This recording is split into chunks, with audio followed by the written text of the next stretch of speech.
அமெரிக்க அதிபர் ட்ரம்ப் சொல்லியிருக்காரு.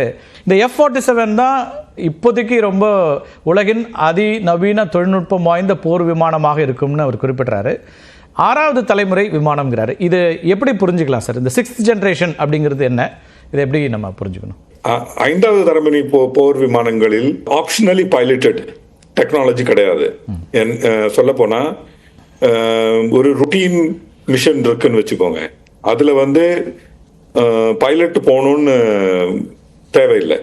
இந்த 6வது தலைமுறை விமானத்தில் 5வது தலைமுறை விமானத்திலும் அதுக்கு முன்னால் உள்ள தலைமுறையான விமானத்திலும் நான் ஓட்டி கொண்டிருந்த விமானங்கள் MiG-21, Mirage 2000 அதுல பைலட் இருந்துதான் ஆகணும்.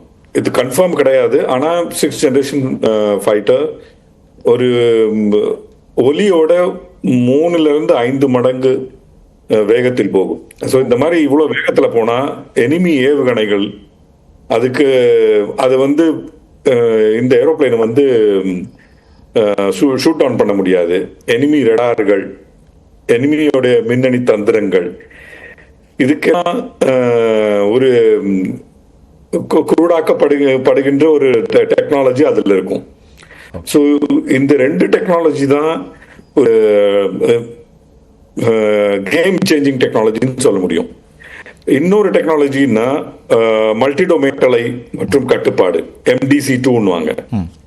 ஸோ மல்டி டொமைன் கட்டளை மற்றும் கட்டுப்பாடு இதுல inbuilt 5th generation 4th generation ஃபைட்டர்ல இன்பில்ட் கிடையாது. அது எக்ஸ்டர்னலி MDC2 ஒரு சிச்சுவேஷன்ல அது ஆப்ரேட் பண்ண முடியும். ஆனா இதுல இன்பில்ட் போர் விமானம் மட்டுமல்ல, இது ஆர்மிக்கும் நேவிக்கும் யூஸ் ஆகக்கூடிய ஒரு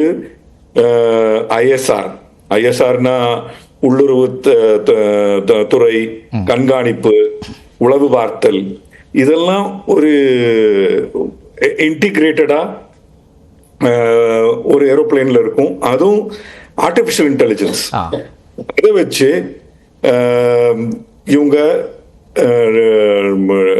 டிசிஷன் எடுப்பாங்க.